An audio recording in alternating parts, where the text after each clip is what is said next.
Imagine waking up one morning and realizing that every headline, every conversation, every trend is pulling you not toward wisdom, but toward distraction. You scroll endlessly, laugh at meaningless jokes, argue over fragments of truth, and yet, deep inside, you sense something terrifying. The collective mind of society seems to be shrinking. How can it be that in an age with more knowledge at your fingertips than ever before, people are thinking less, not more? Why is it that the louder the world shouts, the less you actually hear? Why do you feel surrounded by information, yet starved of clarity? You start to wonder, is stupidity not the absence of intelligence, but the drowning of it? And if society is becoming more stupid every day, then what does that mean for you, your choices, your freedom, your soul? The real descent begins here. Beneath the surface of this decline lies something far more subtle than simple ignorance. You are not merely surrounded by foolishness, you are conditioned into it. Carl Jung once warned that what you refuse to face in yourself will return to you as fate.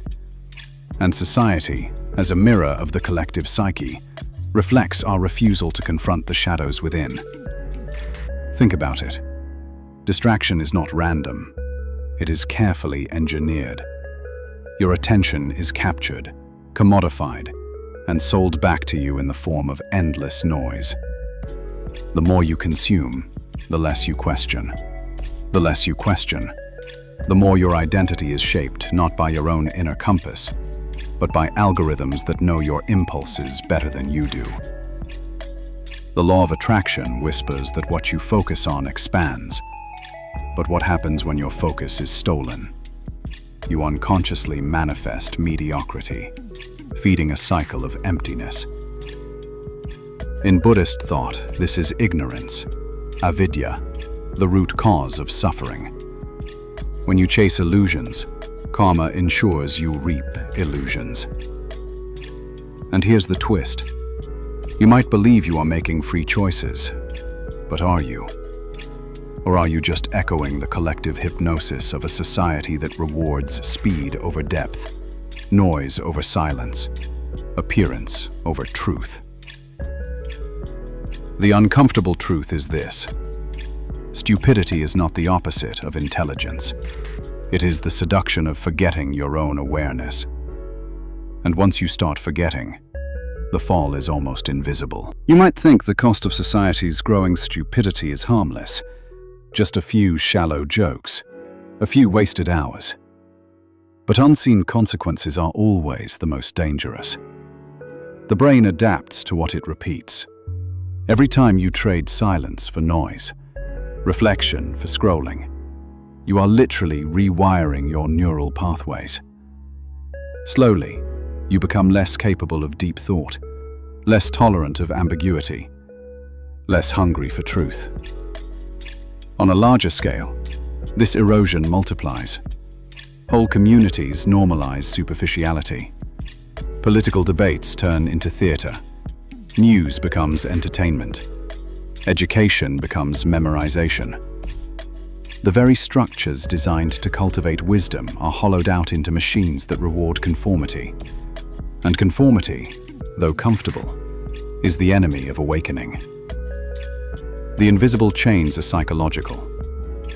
Confirmation bias blinds you to anything that challenges your view. Dopamine loops trap you in addictive cycles. Cultural conditioning whispers that it's normal to be shallow, that questioning too much is dangerous, even laughable. And so, society slides quietly into a stupor, all while convincing itself it is progressing. Here's the haunting paradox. The smarter the technology, the dumber the mind that uses it without awareness. And the dumber the collective mind becomes, the more fragile your freedom is. Because when a society stops thinking, it doesn't just lose intelligence. It loses the ability to recognize its own captivity. And you are left with one chilling question. If you don't wake up, will you even realize you're asleep? If society is sleepwalking into stupidity, then rebellion begins with the simplest, yet most radical act: to wake up. Not in some dramatic explosion, but in the quiet refusal to let your mind be colonized. You start by reclaiming your attention, the most precious currency you have. Every moment you choose awareness over autopilot, you are breaking invisible chains. Paradoxically, the way out is not to consume more knowledge, but to return to stillness. The Buddha taught that clarity arises when the waters of the mind are calm.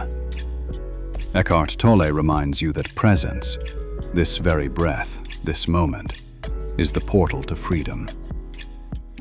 Joseph Murphy spoke of the subconscious as a fertile soil. Plant it with garbage, and you harvest weeds. Plant it with awareness, and you grow wisdom. Look to history.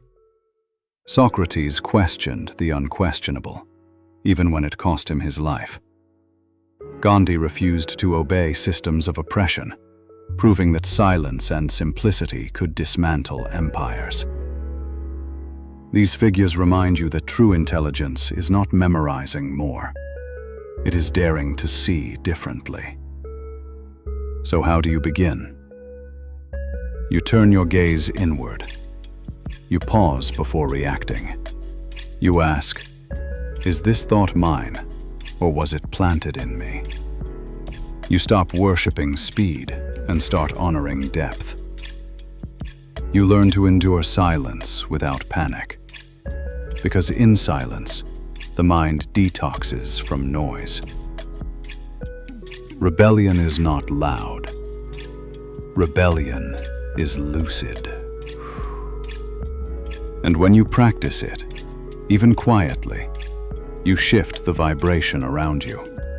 You become proof that stupidity is not destiny. It is a trance.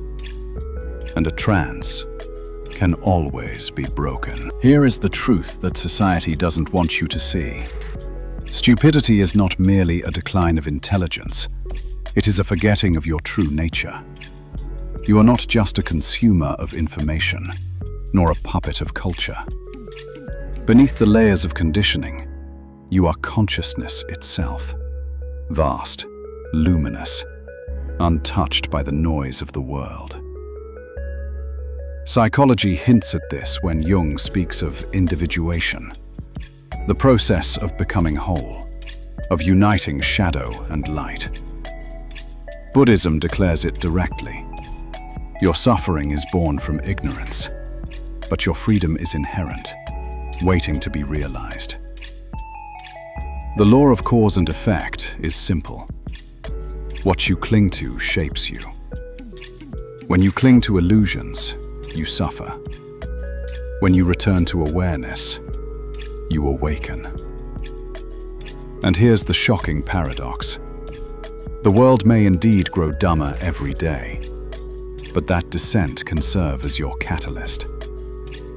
Every layer of absurdity you witness, every distraction you resist, becomes a mirror, forcing you to remember what others forget. The truth does not lie in the crowd, but in the silence of your own mind. So the ultimate rebellion is not to escape society, nor to rage against it, but to master yourself. To hold your awareness like a torch in a darkening world. To live so awake that your very presence challenges the trance around you. And when you do, you discover something extraordinary. Society may stumble into foolishness, but you don't have to follow. The cage was never locked. The stupidity was never permanent. The awakening was always within reach, waiting for you to open your eyes.